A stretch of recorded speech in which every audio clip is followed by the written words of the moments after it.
E aí, tudo bem? Chegamos à nossa 40ª aula, módulo 7, avançando aí, o módulo Inimigo do Fim do curso ICMS 360 graus, começando do zero. E o curso ICMS 360 graus, começando do zero, traz para você hoje o tema, está aqui para você, crédito acumulado, ou se preferir, saldo credor acumulado. Que tema é esse? Eu chamo você a atenção para o princípio da não cumulatividade. Princípio da não cumulatividade, você faz a apuração do imposto, cotejando débitos e créditos, e no final do período você vai ter ali o imposto a pagar. Às vezes, esporadicamente, pode sobrar saldo credor, ou seja, eu tive mais créditos no mês do que débitos. Isso é comum no início da atividade, em que a empresa ainda está se estocando, ela mais compra do que vende. É comum, por exemplo, em final de ano, quando vendeu muito em dezembro, aí em janeiro vai repor estoque, então compra muito, em janeiro é um mês fraco de vendas.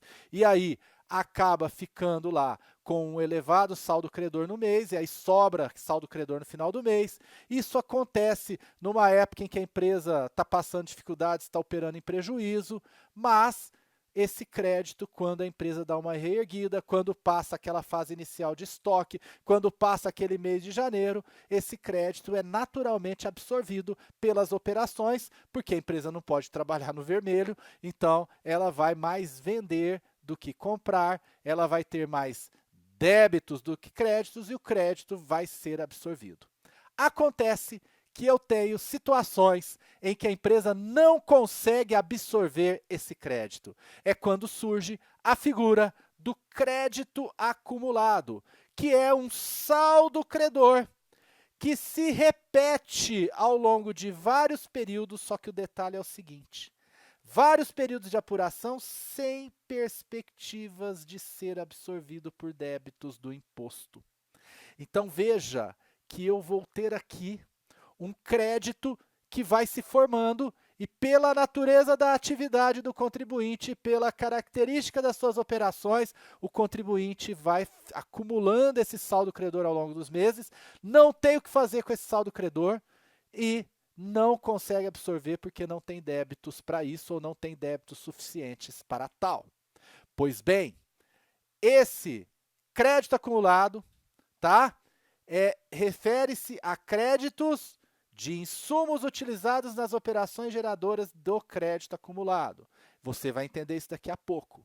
O grande detalhe é que ele é apurado em conta gráfica específica, apartada da escrita fiscal, da conta fiscal ordinária, que são os livros de registro de entradas, registro de saídas e apuração do ICMS. Esse crédito, ele é apurado em separado. A empresa se apropria desse crédito para utilizá-lo de uma outra forma que não seja para compensar com os débitos da apuração do imposto. Se você não consegue absorver o crédito compensando com os débitos do regime não cumulativo, do regime de apuração mensal, a lei permite que a empresa se aproprie desse crédito e tenha a utilização. Então, eu tenho possibilidade legal de utilização desse crédito. O crédito acumulado ou saldo credor acumulado tem, na verdade, um ciclo de vida. Que ciclo de vida é esse? Vem comigo na telinha que eu te conto. Então, esse saldo credor que se repete ao longo de vários períodos de apuração sem perspectiva de ser absorvido, ele é gerado. Aqui eu tenho a geração. A geração é a formação do crédito acumulado. Uma vez gerado, ele tem que ser apropriado. Então, eu preciso fazer um pedido para utilizar. Às vezes, a legislação estadual permite que utilize sem fazer pedido, mas na maioria das vezes é exigido um pedido desse crédito acumulado. Um pedido que alguns estados chamam de apropriação, para que a empresa possa se apropriar. E, por fim, eu tenho a utilização. Eu vou utilizar esse crédito acumulado para alguma finalidade, que eu já vou adiantar para você. Pode ser para pagar uma matéria-prima, para adquirir um ativo permanente, para pagar ICMS de importação, para compensar débitos pendentes do imposto. Tem uma série de possibilidades que a lei pode permitir em que seja utilizado o crédito acumulado de ICMS, que na verdade é moeda para o contribuinte. Crédito acumulado de ICMS é moeda para o contribuinte, é vantagem para o contribuinte e o contribuinte pode se estruturar para utilizar seu crédito acumulado. Mas tem um detalhe, esse ciclo de vida, que eu vou agora mostrar para você de uma forma mais dinâmica, geração, gerou, formou o crédito, eu posso ter o pedido e a partir do pedido, a utilização. Sempre que envolve pedido, esse pedido tem um detalhe, ele chama o fisco para dentro da empresa. Por exemplo, no estado de São Paulo, quando o contribuinte pede crédito acumulado, abrem-se 2 auditorias, tá? O pedido vai gerar 2 auditorias. Na nossa linguagem fiscal, é a auditoria 301 e a 307. A 307 é a de crédito acumulado. Tranquilo, né? Só que a auditoria 301 é uma auditoria geral. O fisco, quando recebe um pedido de crédito acumulado, muitas vezes ele vai abrir essas 2 auditorias, aliás, na maioria das vezes, e além de verificar a legitimidade daquele crédito acumulado, vai verificar também todas as operações da empresa. Então, a empresa precisa estar estruturada para pedir crédito acumulado. Porque, às vezes, você vai pedir 2 milhões de reais de crédito acumulado e leva um auto de infração de 10 milhões, porque caiu na auditoria e aí foram descobertas, né, hipóteses aí de evasão fiscal, né, de sonegação ou de erros operacionais na escrita fiscal que levaram a infrações tributárias. Enfim, o contribuinte pode se dar mal pedindo o crédito acumulado. Então, o crédito acumulado é um grande benefício, você vai ver que ele pode ser utilizado para aquelas várias finalidades que eu falei, todavia, tem que ter cuidado. A empresa precisa se estruturar para estar cumprindo corretamente suas obrigações tributárias e não correr o risco de levar um auto de infração pesado. E o fisco lavra mesmo esse auto de infração, cumprindo o seu dever. Pois bem, vem comigo na telinha agora, que a gente vai começar a estudar a vida do crédito acumulado. E o nosso primeiro estudo, vem na telinha, é sobre a geração, a formação do crédito acumulado. Então, o crédito acumulado, ele é gerado, a formação desse crédito acumulado é nas hipóteses previstas na legislação. A Lei Candir, Lei Complementar 87/96, fala de 2 categorias de operações geradoras. Uma que a Lei Candir garante, exportação.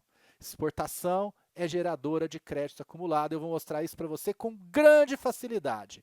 Então, é assegurado pela própria Lei Complementar 87 o crédito acumulado nas exportações. É o artigo 25, parágrafo 1º.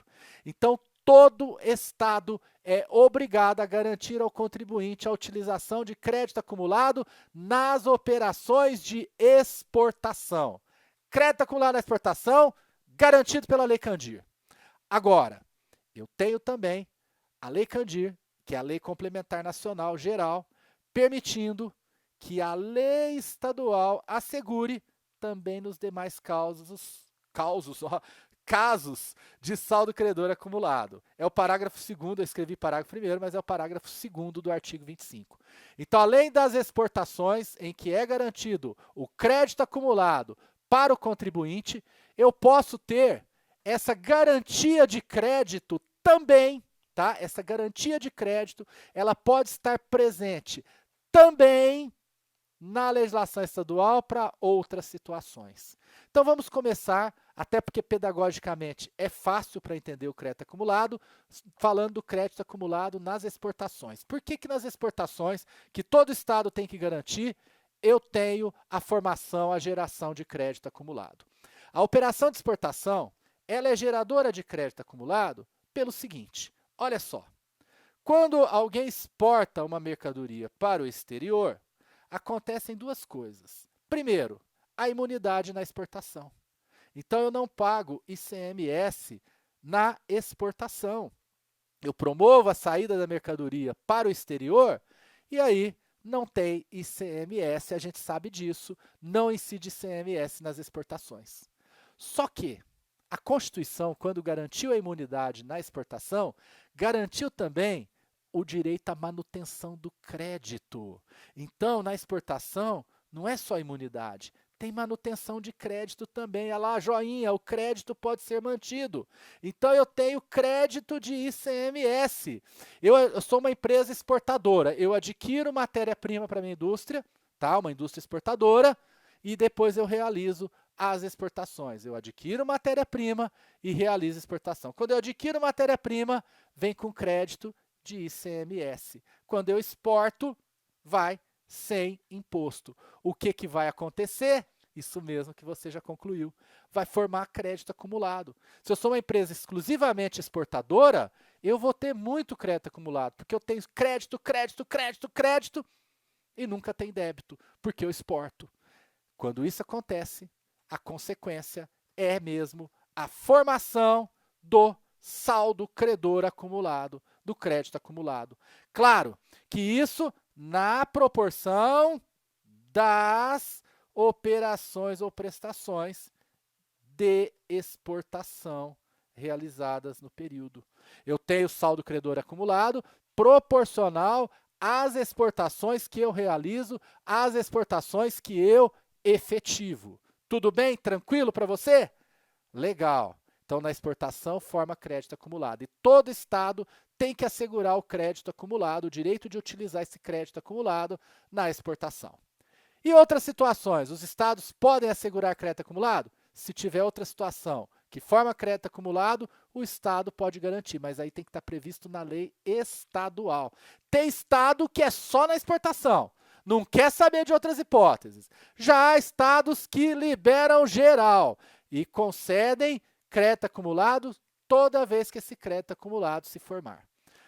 Um exemplo é o Estado de São Paulo. O Estado de São Paulo, ele prevê várias outras hipóteses de crédito acumulado. Mas, então, eu vou adotar São Paulo de exemplo. O regulamento do ICMS de São Paulo, com base na lei, prevê crédito acumulado, por exemplo, na aplicação de alíquotas diversificadas. O que é isso? Eu adquiro a mercadoria com uma alicotinha de ICMS, aliás, melhor dizendo, eu adquiro a mercadoria com uma alicotona de ICMS e vendo com uma alicotinha. Por exemplo, eu compro no mercado interno e vendo para o Nordeste. São Paulo para o Nordeste é 7%. Então, eu comprei com 18% e vendi com 7%. A possibilidade de eu ter saldo credor no final do mês é muito grande, porque eu compro com 18%, por mais que eu jogue margem de lucro, vendendo por 7%, uma alíquota tão menor, vai dar saldo credor de ICMS, não tenha dúvida nenhuma. Então, veja aqui o exemplo. Empresa paulista só vende para o Nordeste mercadorias que insumos adquiridos para ela tem 18%. Então, veja, a empresa X compra tudo com 18% e vende tudo com 7%. Olha a diferença que eu tenho aqui, 11%. A possibilidade desses 11% resultarem num crédito acumulado, um saldo credor acumulado, é imensa para essa empresa, tá? Outra situação é quando a empresa atua com redução de base de cálculo. Então, ela adquire lá, por exemplo, produtos da cesta básica de outra unidade da federação. Então, vamos imaginar lá, no estado de São Paulo, cesta básica é 7%, só que eu vendo cesta básica de produtos que eu adquiro de outro estado e vem com 12% para São Paulo. Então, veja, olha lá, a alicotona na entrada, 12%, tá? 12%, entra com 12% na empresa X e depois a empresa X vende com 7%. A diferença aqui é menor, mas é uma diferença de 5%. Dependendo da margem de lucro que a empresa atua, vai dar saldo credor acumulado também, porque tem um impostão na entrada e um impostinho na saída. Esse impostão vai gerar o crédito acumulado, vai formar o crédito acumulado. São muitas outras situações, né, muitas outras hipóteses, e aí você, analisando a legislação do Estado, o que você tem que olhar? Exportação, crédito acumulado, garantido. Não tem conversa. Quando se trata, por sua vez, de outras hipóteses geradoras de crédito acumulado, aí eu vou ver o que a legislação do meu estado fala. Em quais situações a legislação do meu estado permite utilizar o crédito acumulado. Então, se você pegar São Paulo, a permissão é total, várias hipóteses, praticamente tudo que é possível, ROA é exemplificativo. Você tem, por exemplo, o estado do Amazonas, que concede bastante crédito acumulado. Mas você já tem outros estados que não concedem crédito acumulado nenhum, só na exportação mesmo. Então, é interessante que, com essa base geral que eu estou trazendo para você, nessas aulas do nosso curso ICMS 360 graus, você vai dominar a sistemática do saldo credor acumulado, do crédito acumulado, e aí você vai conseguir entender e interpretar a legislação do crédito acumulado de qualquer unidade da federação. E a primeira coisa a fazer é: essa hipótese de formação é garantida pelo meu Estado?